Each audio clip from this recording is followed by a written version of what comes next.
Assalamualaikum warahmatullahi wabarakatuh. Waalaikumsalam warahmatullahi wabarakatuh. Alhamdulillah wassalatu wassalamu ala sayyidina Rasulillah sayyidina wa maulana Muhammad ibn Abdullah wa ala alihi wa sahbihi wa mawalah. La haula wa la quwwata illa billah, amma ba'du. Bapak-bapak, ibu-ibu, saudara-saudara kaum muslimin rahimakumullah. Pada pertemuan yang lalu sudah saya jelaskan bahwa hidup selalu berakhir dengan kematian. Apabila datang kematian menimpa seseorang, datanglah kiamat baginya. Itu yang disebut dengan kiamat kecil. Hakikatnya mati adalah perpindahan dari kehidupan di dunia ini menuju kehidupan di alam barzakh. Menunggu kita di alam barzakh sampai datangnya saat kiamat. Entah 10 tahun, entah 100 tahun, entah 1000 tahun, hanya Allah saja yang maha tahu. Adapun orang-orang beriman yang melakukan amal kebajikan dalam kehidupan di dunia ini, masa penantian yang lama di alam barzakh buat mereka sebentar saja. Tetapi bagi orang-orang kafir yang ingkar, yang tidak beriman kepada Allah, yang hidup di dunia cuma menumpuk-numpuk dosa, tentu penantian di alam barzakh akan merupakan waktu yang sangat lama. Bukankah dalam kehidupan kita waktu itu memang relatif? Contoh misalnya, bagi pemuda-pemudi yang sedang duduk asyik memadu cinta, waktu 4-5 jam saja rasanya cuma 4-5 menit. Tenggelam oleh keasikan. Tapi buat orang yang berbaring di rumah sakit, meratap di balik-balik apa itu tembok derita kata lagu, di balik dinding-dinding penjara, sehari bagai seminggu, seminggu rasa sebulan, sebulan boleh jadi rasa setahun. Penantian yang sangat lama. Kapan kiamat itu akan datang? Ini rahasia Allah. Jangankan kita yang orang awam, baginda Nabi sendiri tidak diberitahu oleh Allah kapan kiamat itu akan terjadi. Tetapi sungguh pun demikian, banyak hadis-hadis yang menjelaskan ciri atau tanda-tanda datangnya kiamat. Nah, kalau sudah bicara soal tanda, tanda kiamat itu ada 2. Pertama yang disebut alamatus sughra, tanda-tanda kecil. Ini waktunya masih ada tenggang. Ada yang dinamakan alamatul kubra, tanda-tanda besar. Artinya kiamat sudah diambang pintu. Apa tanda-tanda kecil dari datangnya hari kiamat itu? Misalnya kata Nabi, apabila ilmu sudah diangkat oleh Allah. Artinya apabila ulama sudah banyak wafat, minat orang belajar agama berkurang, lalu kebodohan nampak merajalela di mana-mana, zina dikerjakan secara terbuka, minuman-minuman keras jadi kebanggaan, itu termasuk di antara tanda-tanda kecil terjadinya hari kiamat.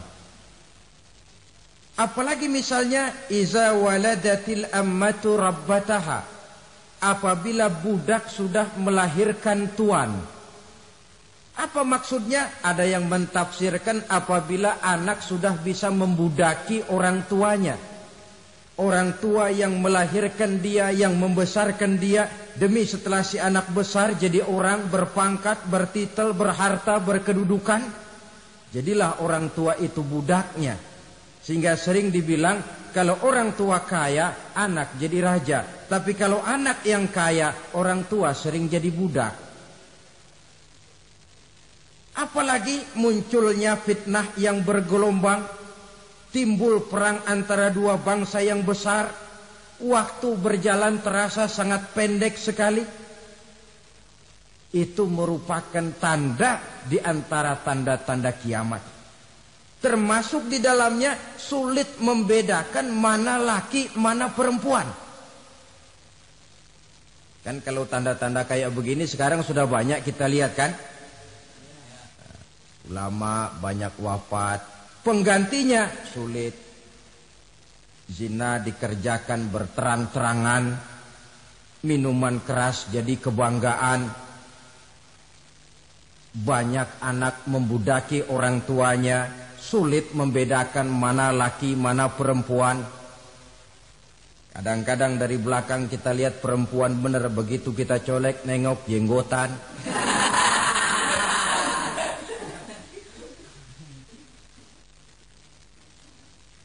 Ini termasuk tanda-tanda kecil. Masih ada tenggang sampai akan terjadinya kiamat itu. Nah, yang dimaksud dengan tanda-tanda besar, ini tanda besar artinya kiamat sudah di ambang pintu. Pertama, matahari terbit dari sebelah barat. Apabila matahari sudah terbit dari arah sebelah barat, tertutuplah sudah pintu taubat. Bersabda Nabi kita, la taqumus sa'atu hatta tatlu'a syamsu min maghribiha. Tidak akan datang hari kiamat sampai matahari terbit dari arah sebelah barat. Fa iza tala'at, manakala matahari telah terbit dari arah sebelah barat, wara'ahan nasu, manusia banyak menyaksikan itu, amanu ajma'un, mereka pun lalu beriman. Yang tadinya kafir, yang tadinya ingkar, yang tadinya membangkang, setelah melihat matahari terbit dari sebelah barat, buru-buru beriman, berlomba-lomba mengucap dua kalimat syahadat. Tapi apa yang terjadi? Kata Nabi, wadzalika hina la yanfa'u nafsan imanuha lam takun amanat min qabl. Hari itu adalah hari yang iman sudah tidak berguna lagi bagi seseorang apabila sebelumnya memang dia tidak pernah beriman. Au kasabat fi imaniha khaira, atau beriman tetapi tidak pernah melakukan kebajikan di dalam keimanannya itu. Hari yang sudah kasib, hari yang sudah terlambat, beriman tidak akan ada gunanya lagi. Ini pelajaran buat kita. Sebelum sang surya terbit dari sebelah barat, sebelum nafas sampai di tenggorokan, artinya pintu taubat masih terbuka. Kalau dua hal itu sudah terwujud, nafas sudah sampai di kerongkongan, atau matahari sudah terbit dari arah sebelah barat, tertutuplah sudah pintu taubat. Tak ada lagi gunanya pangkat, jabatan, harta, bahkan beriman pun dalam suasana macam itu. Too late, kata orang Kulon. Sudah terlambat. Matahari terbit dari arah sebelah barat. Itu tanda besar, artinya kiamat sudah di ambang pintu. Lalu apalagi tanda besar? Munculnya Dajjal. Dajjal artinya pendusta-pendusta yang menyesatkan manusia. Ada dua macam Dajjal, saudara. Ada Dajjal kecil. Ini Dajjal kelas teri. Kalau ini sejak zaman Rasulullah sudah ada itu. Tiap zaman ada. Di zaman Rasulullah misalnya ada yang bernama Aswad al-Unsi dari Yaman. Ada yang namanya Musailamah Al-Kazzab dari Yamamah. Ada yang namanya Ibnu Sayyad dari Madinah. Ini dajjal-dajjal di zaman Rasul. Musailamatul Kazzab memproklamirkan diri jadi nabi dia. Di zaman Rasul masih hidup. Ini dajjal zaman Nabi. Di zaman sahabat muncul dajjal-dajjal.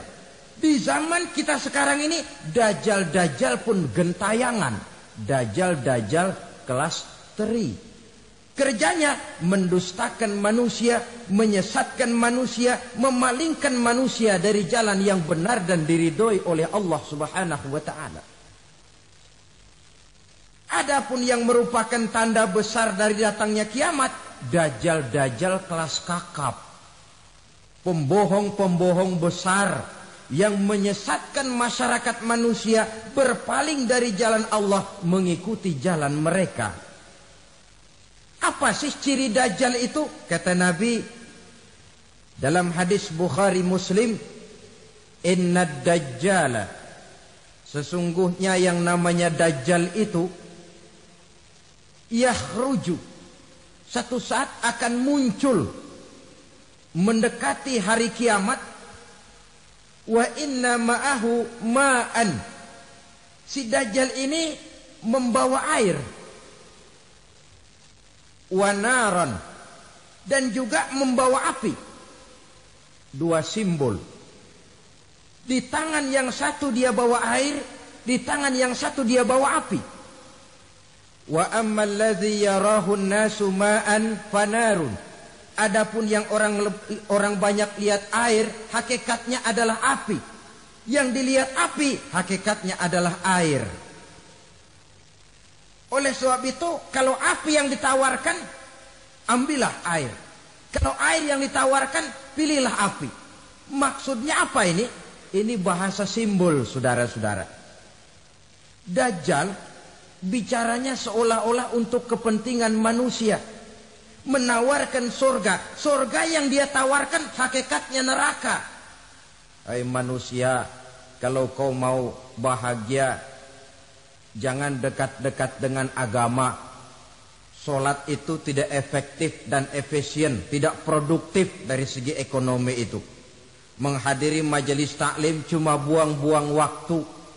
Tahajud, tasbih, tahlil, baca Quran, apa itu? Pekerjaan mubazir saja. Hidup ini cuma sekali, masa yang cuma sekali, manfaatkan dengan sebaik-baiknya.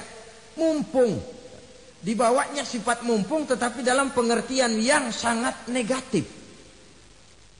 Bicaranya seolah-olah untuk kepentingan manusia, tetapi sebenarnya menjerumuskan manusia. Menawarkan air, tapi sebenarnya api. Menawarkan api, tapi hakikatnya air. Buat apa kamu sholat? Buat apa kamu bayar zakat? Buat apa kamu puasa? Surga yang dicanangkan Dajjal, hakikatnya neraka. Neraka yang digambarkan Dajjal, pada dasarnya adalah surga. Jadi memutarbalikan fakta itu kerjaan Dajjal. Yang hak jadi batil, yang batil dibilang hak, yang benar jadi salah, yang salah malah jadi benar. Tuntunan disuruh jadi tontonan, tontonan malah menjadi tuntunan. Itu pekerjaan Dajjal profesinya. Zamannya Nabi Adam, Dajjalnya kan iblis. Betul? Betul. Apa sih gang kerayuan iblis itu? Allah setelah menciptakan Nabi Adam kan bilang, Adam, kau dan istrimu Hawa tinggal di surga ini. Seluruh fasilitas yang ada di surga persilahkan kau nikmati. Satu yang tidak boleh, jangan coba-coba dekati pohon khuldi. Dekat saja jangan, apalagi sampai memetiknya. Datang Dajjal yang namanya iblis ini. Adam, kamu tahu nggak kenapa tidak boleh makan buah khuldi? Ya nggak tahu, pokoknya saya dilarang. Bodoh kamu Dam. Khuldun artinya kekal. Kalau kamu makan itu buah, kau akan kekal di surga buat selamanya. Allah tidak kepengen, maka dilarang kamu makan buah khuldi. Kalau kau ingin kekal di surga Adam, makan saja. Saya bicara begini ini untuk kepentingan kamu Adam. Ini kan ciri-ciri Dajjal. Bicaranya sih seolah-olah untuk kepentingan Nabi Adam. Hakikat sebenarnya menjerumuskan Nabi Adam supaya ingkar dan melanggar larangan dari Allah Subhanahu wa ta'ala.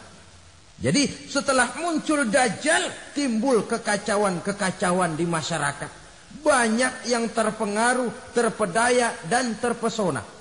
Termasuk mereka yang memproklamirkan diri jadi nabi.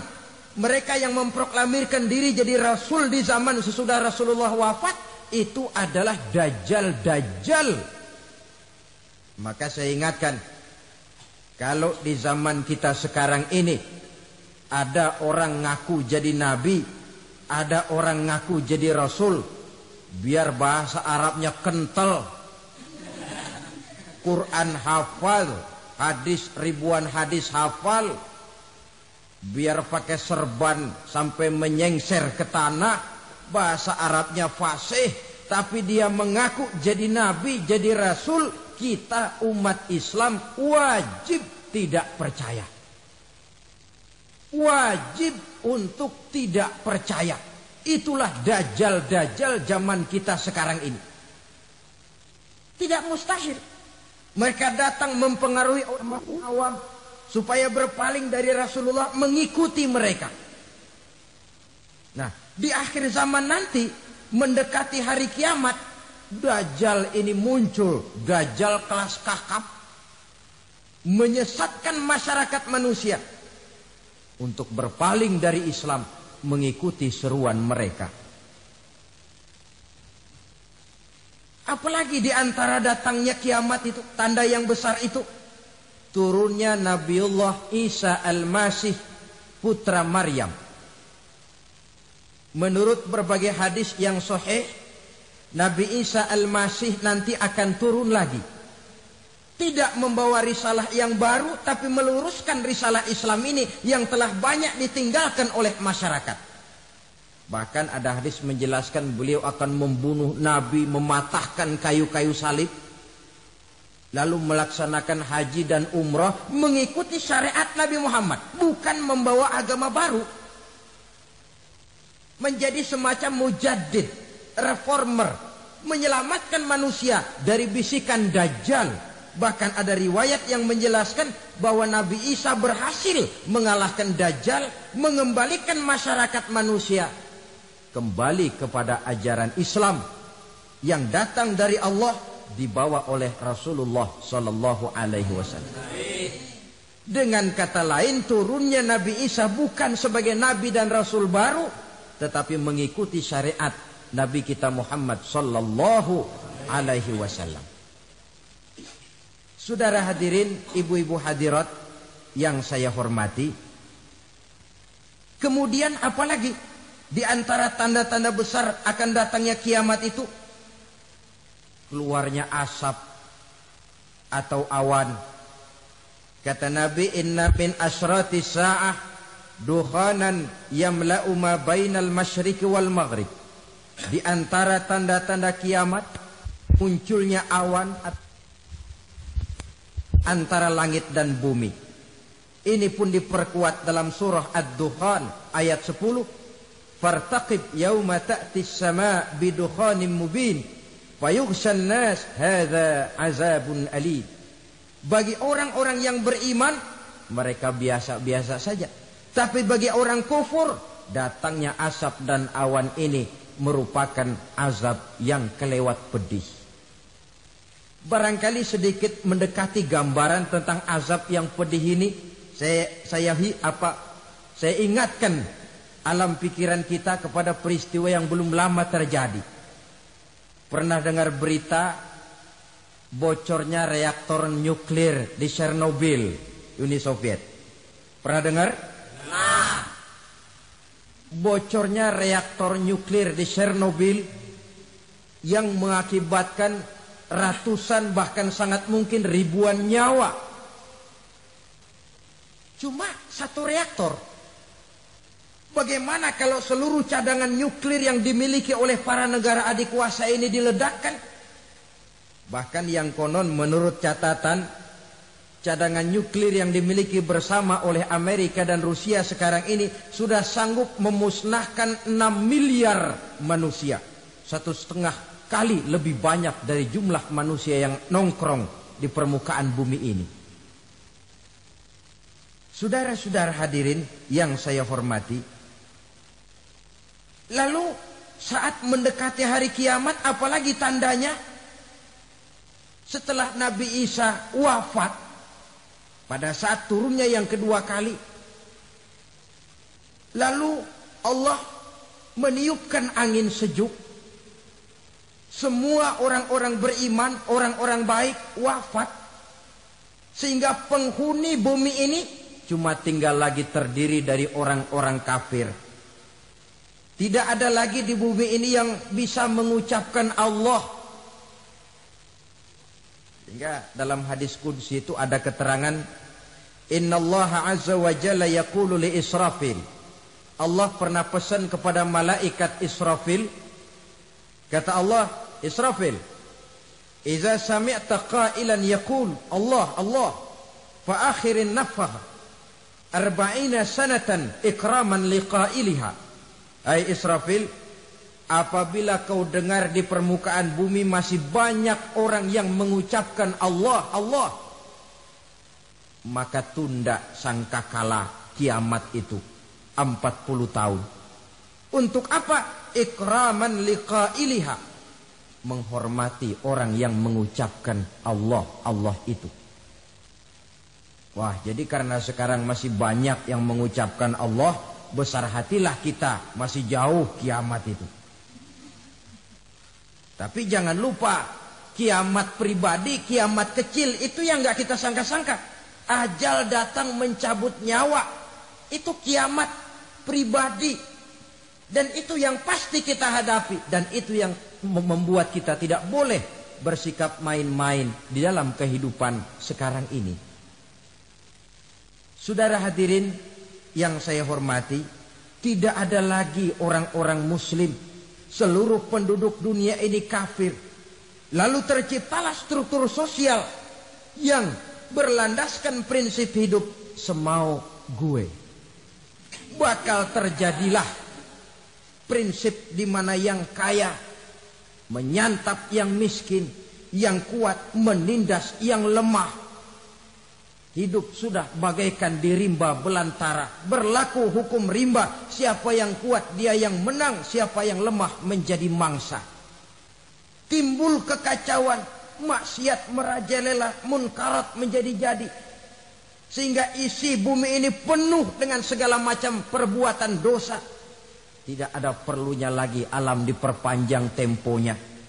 Datang saat yang sudah dijanjikan oleh Allah Azza wa Jalla. Maka terjadilah yang disebut kiamat kubra. Kiamat besar, kiamat ancur-ancuran. Bagaimana kejadian ini dimulai?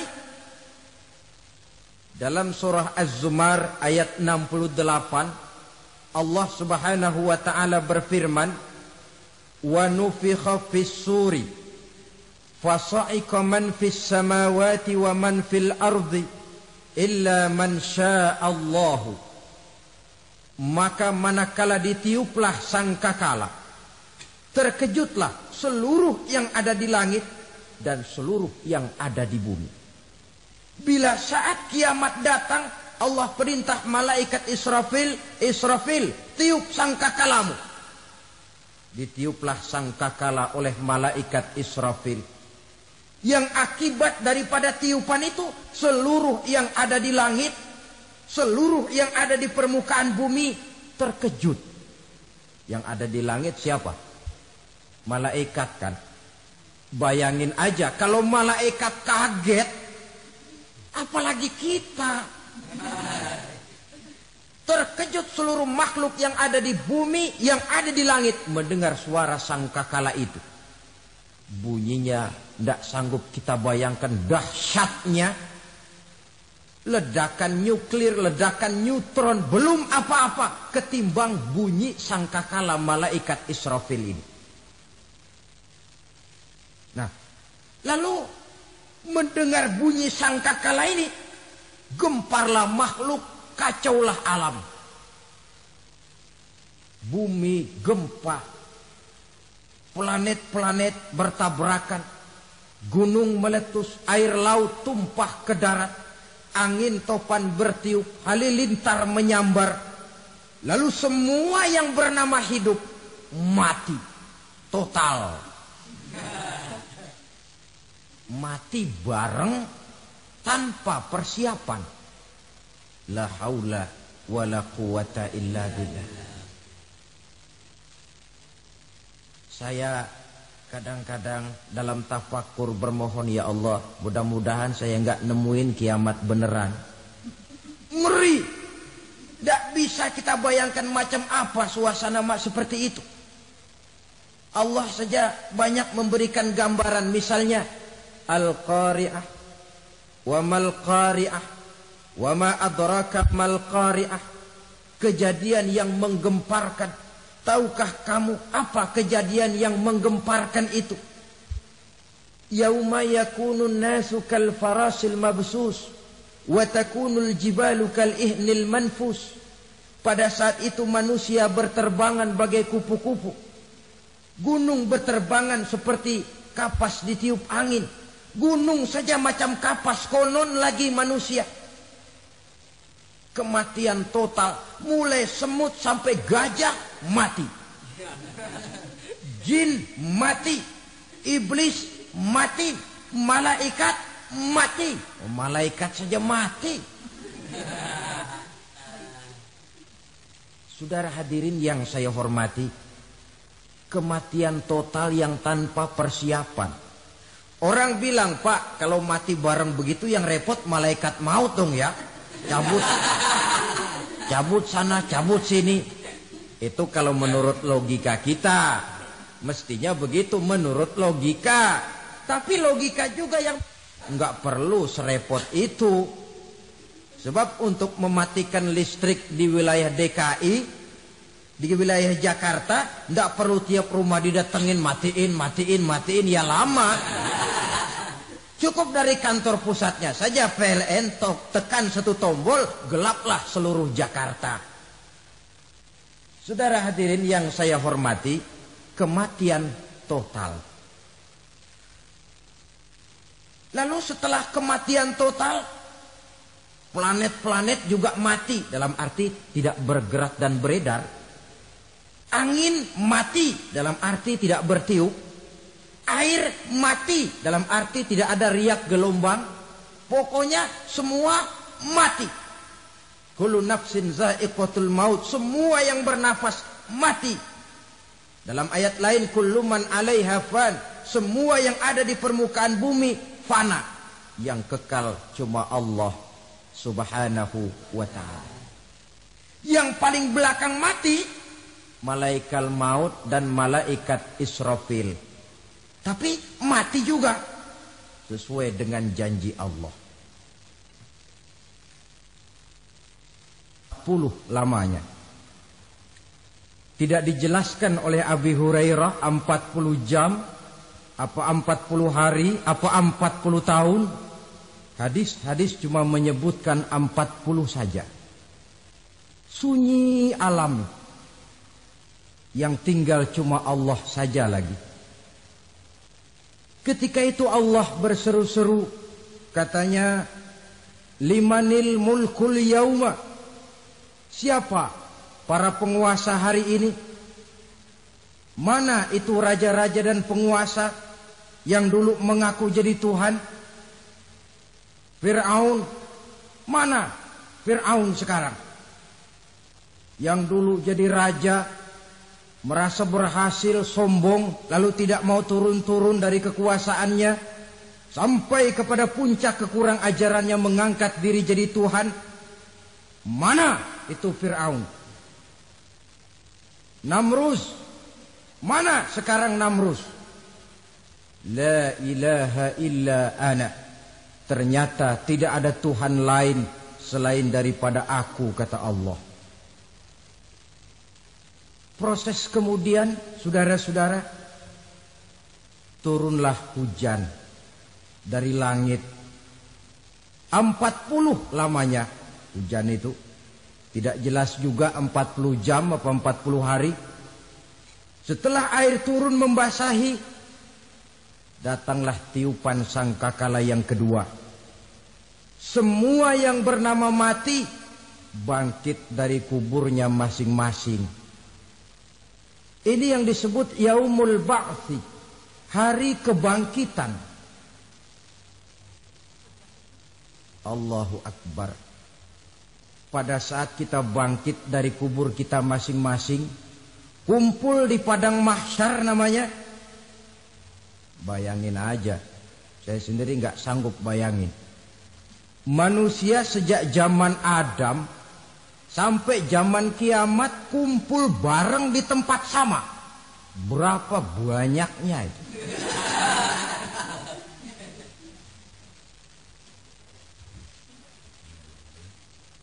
Dan yang luar biasa menurut satu riwayat, pada saat bangkit itu, Masya Allah, roman muka kita berubah. Disesuaikan dengan amalan kita waktu di dunia ini. Barang siapa yang waktu di dunia amalannya itu amalan tikus, di akhirat nanti dia bangkit dari kubur, mukanya seperti muka tikus. Gagah betul badannya, tapi mukanya seperti tikus. Kenapa? Amalannya waktu di dunia seperti amalan tikus. Apa amalan tikus itu? Suka ngegeragoti barang yang sudah disimpan rapi-rapi. Orang sudah simpan uang rapi-rapi, simpan perhiasan rapi-rapi, digeragoti oleh tikus. Maling-maling, pencoleng-pencoleng, koruptor-koruptor. Itu nanti di akhirat nanti kita lihat mukanya seperti muka tikus. Oh ini waktu di dunia suka nyolong, hanya seperti muka tikus. Barang siapa yang waktu di dunia ini amalannya itu amalan macan, dia akan bangkit nanti mukanya seperti muka macan. Apa amalan macan? Macan itu amalannya menang-menangan. Orang yang mau menang saja nggak mau mengalah. Coba lihat di hutan. Kenal hutan nggak? Di hutan, raja hutan di mana-mana pasti macan. Betul kan? Betul. Padahal hutan belum pernah bikin pemilihan umum.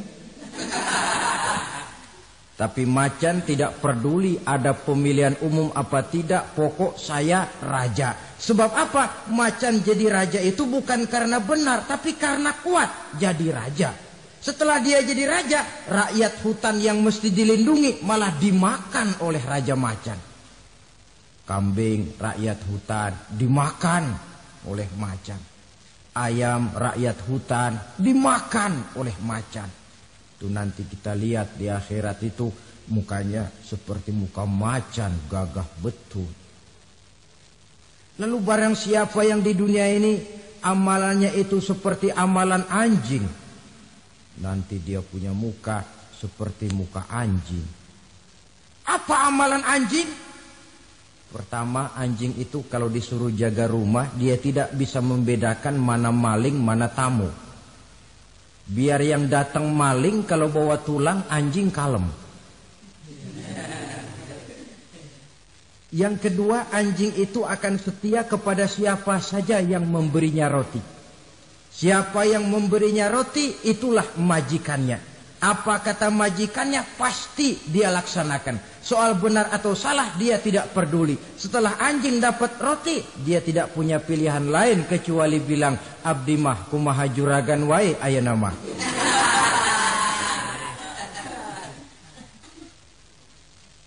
Saudara hadirin yang saya hormati,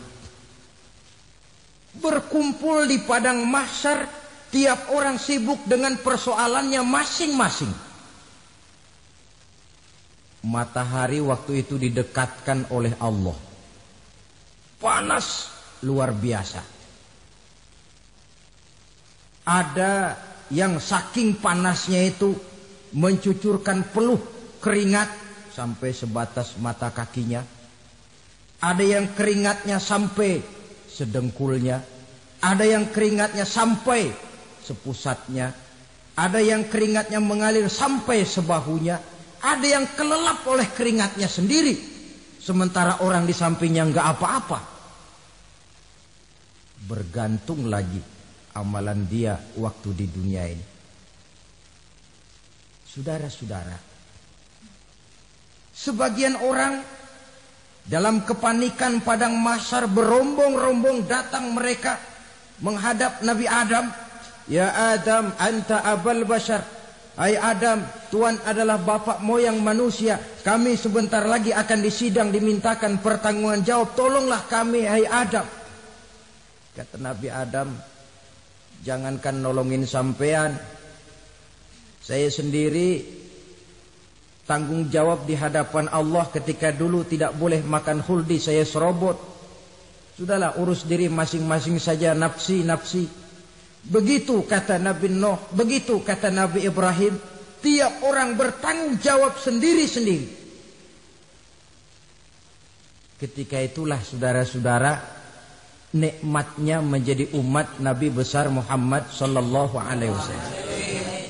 Sebab apa? Walaupun menurut abjad kita ini umat paling belakang, karena paling belakang kita ini toh, karena Nabi Muhammad adalah Nabi akhir, tapi akan dihisap lebih dulu, lewat di atas sirat lebih dulu, masuk surga lebih dahulu ketimbang umat-umat belakangan. Ketika Rasul mendekati ajal, beliau tanyakan itu kepada malaikat Jibril. Malaikat Jibril berkata, Muhammad jangan khawatir, Allah sudah berjanji, inni haramtul jannata ala sairil anbiya hatta tadkhulaha anta, wa haramtuha ala sairil umami hatta tadkhulaha ummatuka. Surga aku haramkan buat seluruh nabi kecuali kalau engkau Muhammad sudah masuk ke dalamnya. Dan surga aku haramkan buat seluruh umat kecuali kalau umatmu Muhammad sudah masuk ke dalamnya.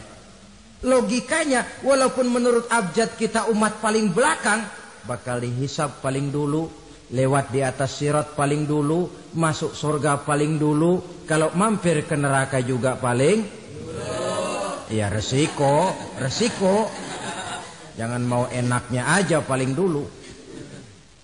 Saudara hadirin yang saya hormati, setelah masa kebangkitan itu jangan dikira begitu bangkit langsung diperiksa.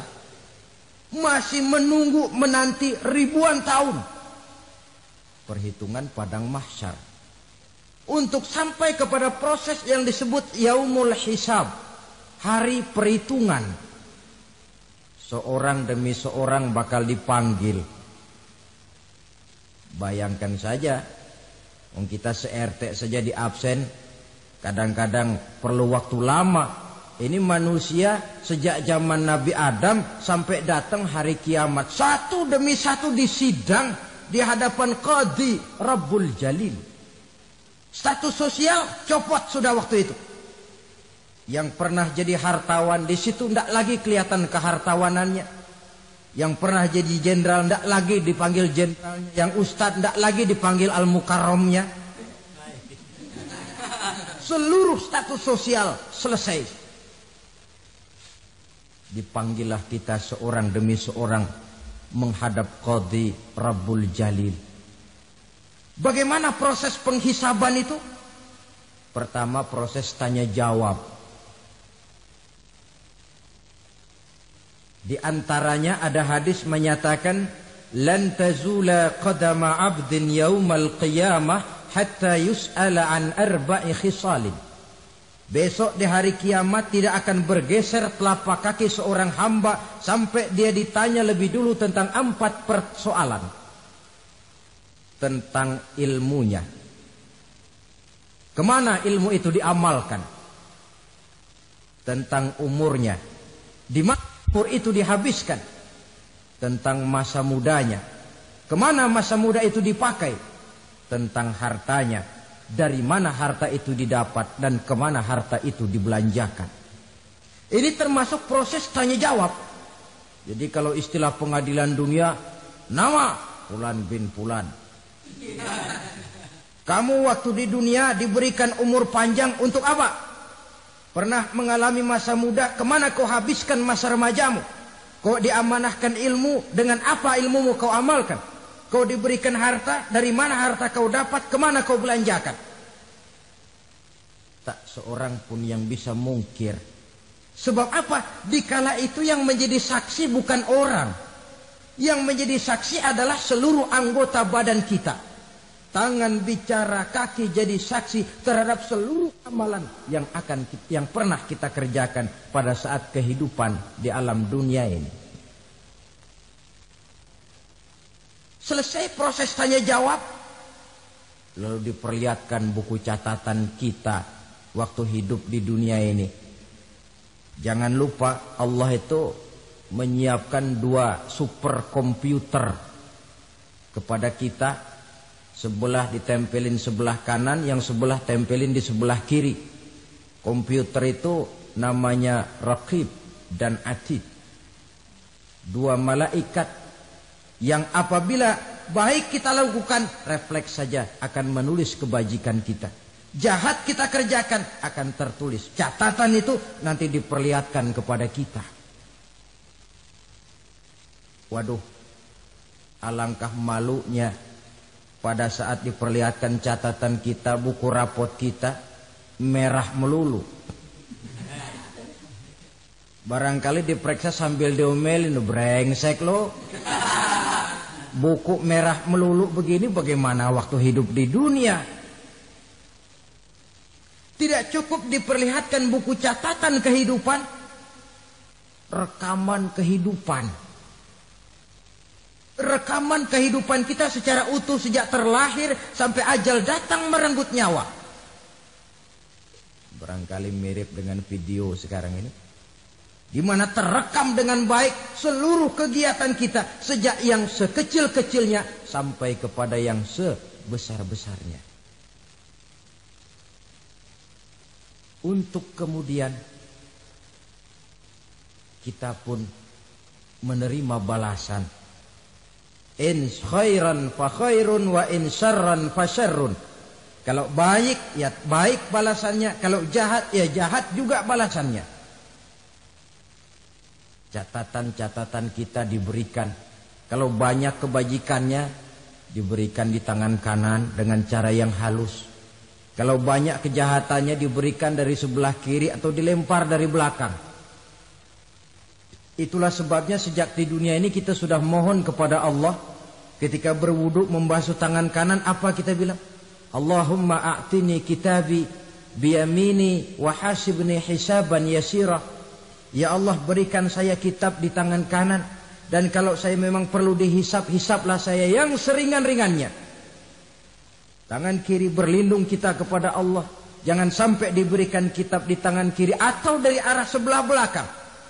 Wa a'udzubika an tu'tiya kitabi bishimali aw min wara'i zuhri, dari arah sebelah belakang. Na'udzubillah min dzalik.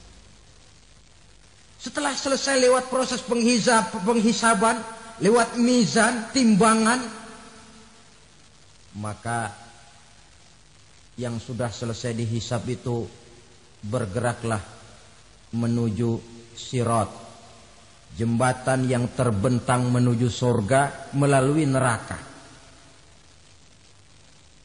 Saudara-saudara, panjangnya perjalanan sirat itu memakan waktu ratusan tahun.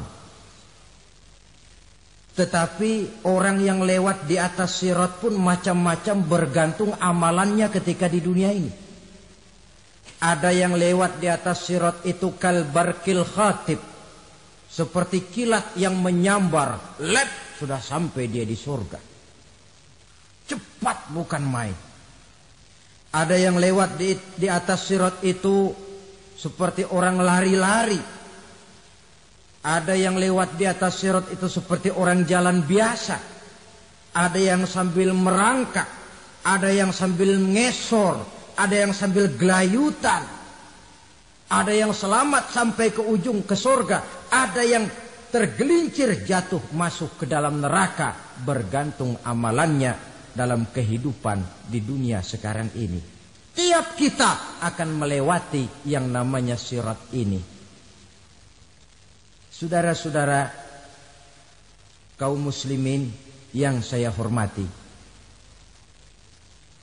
Dengan demikian mereka yang selamat melalui sirat sampai ke terminal akhir surga. Mereka yang ketika dihisab ternyata banyak kejahatannya daripada kebaikannya, mereka singgah di dalam neraka.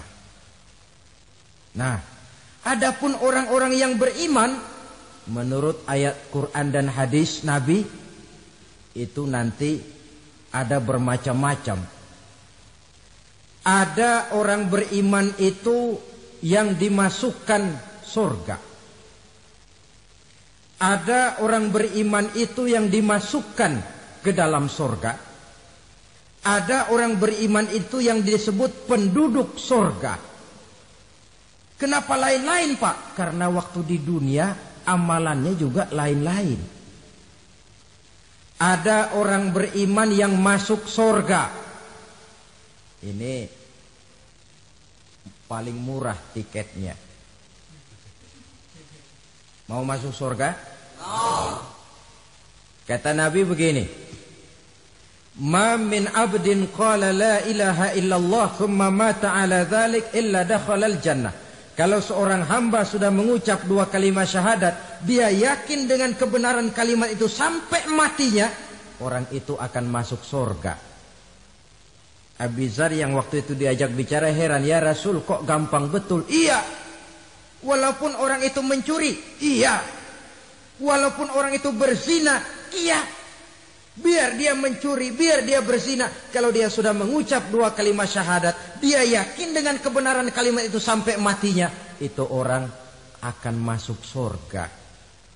Jadi masuk surga cukup 2 kalimat syahadat, yakin sampai mati. Masuk surga itu perkara masuk. Tapi kalau pertanyaannya diterusin, masuknya kapan, Pak? Nah, ini lain lagi urusannya. Sebab ada yang masuknya itu langsung, ada yang mampir dulu. Di sana tempat cuma 2, kalau tidak surga, neraka. Mau ke surga tapi mampir dulu, yang mampirnya jelas di neraka. Kenapa? Dalam hadis qudsi ada riwayat, nanti itu di akhirat setelah Allah selesai mengatur penduduk surga masuk surga, yang neraka masuk neraka, Allah berkata kepada malaikat Malik, malaikat Malik, labaik ya Allah, itu bajingan-bajingan tengik, manusia-manusia durjana yang waktu di dunia tidak mau sujud, jauh dari ulama, gemar melakukan yang munkarat dan maksiat, hidup di tengah masyarakat selalu jadi bibit keonaran, kufur, sudah masuk neraka semua. Sudah ya Allah. Nah, kalau sudah, coba sekarang kamu masuk, Malik. Saya, iya, masuk neraka. Mau apa ya Allah? Kata Allah, akhriju minan nar man kana fi qalbihi misqala habbatin min khardalin min iman. Kau masuk neraka, cari di dalam neraka orang-orang yang ada imannya walaupun kecil sebesar biji zarah, angkat mereka keluar. Masuk malaikat Malik ke neraka, cari orang yang ada imannya, korek-korek. Ya repot, udah pada gosong. Yang ada imannya diangkat ke atas, yang ada imannya diangkat ke atas. Lalu dimandikan di Nahrul Hayat, namanya sungai kehidupan di akhirat nanti. Cakep lagi rupanya, bersih lagi wajahnya, apel di hadapan Allah. Kata Allah, bagaimana Mas? Kapok enggak sampean? Kapok ya Allah. Nah, kalau kapok, idhab fadkhulil jannah. Pergi, masuk surga sana. Berangkat mereka ke surga. Ketemu sama teman-temannya yang udah sampai lebih dulu. yang nggak pakai mampir lagi. Terjadi dialog. Kata teman-temannya yang udah pada nyampe duluan, Mas, iya, emang baru sampai? Oh, saya baru sampai. Memang mampir di mana dulu, Mas? Kita sudah lama sampai di surga. Saudara buka surah Al-Muddatsir ayat 34-35. Ma salakakum fis saqar? Kenapa kamu mampir di neraka Saqar? Qalu lam nakum minal musallin. Mereka menjawab, kami mampir di neraka Saqar, Mas, gara-gara dulunya kami waktu di dunia tidak pernah sholat. Tidak pernah sholat? Tidak pernah. Kan rumahnya dekat masjid. Cuma dekat doang, Mas. Sholat mah enggak saya. Enggak pernah ngasih makan fakir miskin. Tidak pernah hadir di majelis taklim. Pendeknya tidak pernah melakukan kebajikan. Maka saya pun mampir di neraka Saqar. Untung betul saya punya iman, Mas, sedikit. Waktu hidup di dunia dulu saya pernah mengucap 2 kalimat syahadat. Sekali-kalinya waktu mau kawin. Masya Allah. Untung saja kawin. Kalau nggak kawin, polos.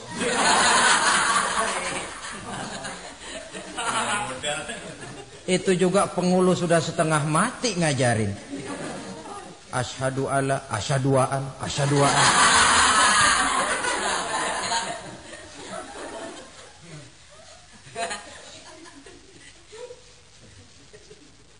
Ini namanya masuk surga. Ada mampir dulu. Ada pula orang mukmin itu yang dimasukkan surga. Namanya dimasukkan kan terima beres. Saya masuk ke rumah, jalan sendiri, cari tempat sendiri. Saya dimasukkan ke dalam rumah, terima beres, pokok ada di dalam, itu dimasukkan namanya. Nggak pakai mampir. Tapi tentu tiketnya lebih mahal ketimbang yang pertama tadi. Apa kata Allah? Innal ladzina amanu wa amilus salihat la ukaffiranna anhum sayyi'atihim wa la udkhilannahum jannah. Sesungguhnya orang-orang yang beriman kemudian beramal soleh, kami hapuskan segala dosa dan kesalahannya, kami masukkan mereka ke dalam surga. Lihat ayatnya. Allah yang memasukkan, kita yang dimasukkan. Tidak pakai transit, tidak usah mampir. Cuma tidak cukup syahadat, tidak cukup amanu, tapi diiringi dengan wa'amilus salih. Iman, amal. Tidak cukup syahadat, lalu dibuktikan dia sholat, dia zakat, puasa, lalu dia melakukan berbagai macam kebajikan. Ini yang menyebabkan dia tidak pakai mampir di tempat yang bernama Saqar. Lalu ada pula orang mukmin itu yang disebut penduduk sorga. Wah, ini sudah VIP ini. Ashabul jannah, penduduk sorga. Siapa mereka? Kata Allah, innal ladzina amanu summa istaqamu fala khaufun 'alaihim wa la hum yahzanun ulaika ashabul jannah hum fiha khalidun. Sesungguhnya orang-orang yang beriman lalu istiqamah, tetap dalam melaksanakan perintah Allah, tidak goyah, tidak labil tapi stabil, istiqamah, mereka tidak takut dan tidak bersedih hati. Merekalah penduduk surga. Iman, istiqamah. Tidak punya duit, sembahyang. Banyak duit, sembahyang. Miskin, sembahyang. Kaya, tetap sembahyang. Istiqamah.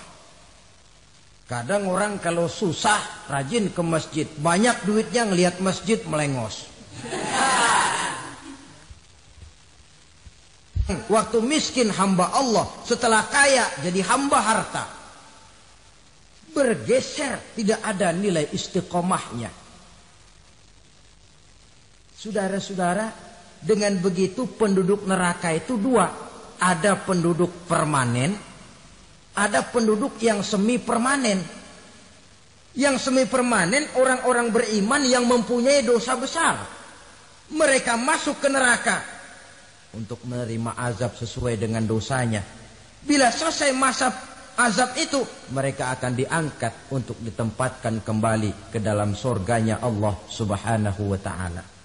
Nah, dikala itulah saudara-saudara, ada yang disebut syafaat dari Rasulullah Sallallahu Alaihi Wasallam. Tapi tentu jangan lupa, syafaat ini ibarat kain menambal dia. Kita punya kain bolong-bolong sedikit, syafaat yang menambal. Solat kita ada kurang dikit, sedekah kita ada campur riak dikit, amalan kita ada tidak karena Allah dikit, kita berharap syafaat. Jadi biarlah kain masih bolong-bolong, yang penting punya kain. Tapi kalau kainnya tidak ada, yang ditambal apanya? Solat tidak, puasa tidak, zakat tidak, berharap syafaat saja. Ya, terlalu berlebihan itu. Saudara hadirin yang saya hormati, apabila selesai proses penghisaban, proses penghitungan, maka dikala itulah manusia terbagi dalam dua kelompok besar. Fariqun fil jannah wa fariqun fis sa'ir. Sekelompok orang-orang beruntung yang masuk ke dalam surga, dan sekelompok lagi masuk ke dalam neraka. Akan memakan waktu untuk menceritakan sifat surga dan neraka, tapi insya Allah pada kesempatan pertemuan lain saya sampaikan. Namun sebagai gambaran umum cukuplah saya sampaikan sebuah hadis qudsi. Allah jelaskan, a'dadtu li'ibadiyas salihin ma la 'ainun ra'at wa la uzunun sami'at wa la khatara fi qalbil bashar. Aku sediakan buat hamba-hambaku yang soleh, yang tidak pernah terlihat oleh mata, tidak pernah terdengar oleh telinga, dan belum pernah terdetik dalam hati manusia. Jadi kenikmatan surga belum pernah dilihat mata, belum pernah didengar telinga, belum pernah terdetik dalam hati. Pedihnya azab neraka belum pernah terlihat mata, belum pernah terdengar telinga, belum pernah terdetik dalam hati. Saudara hadirin yang saya hormati, oleh karena itu sebagai uraian akhir daripada kiamat ini, marilah sama-sama kita memanfaatkan hidup dengan sebaik-baiknya, supaya jangan timbul penyesalan di hari kemudian nanti. Mudah-mudahan kita seluruhnya diselamatkan Allah dari azab neraka dan mendapat surga dan ridhonya. Sekian dan demikianlah pertemuan kita kali ini. Terima kasih banyak atas segala perhatian. Mohon maaf atas segala kekurangan. Usikum wa nafsi bitaqwallah. Wassalamualaikum warahmatullahi wabarakatuh.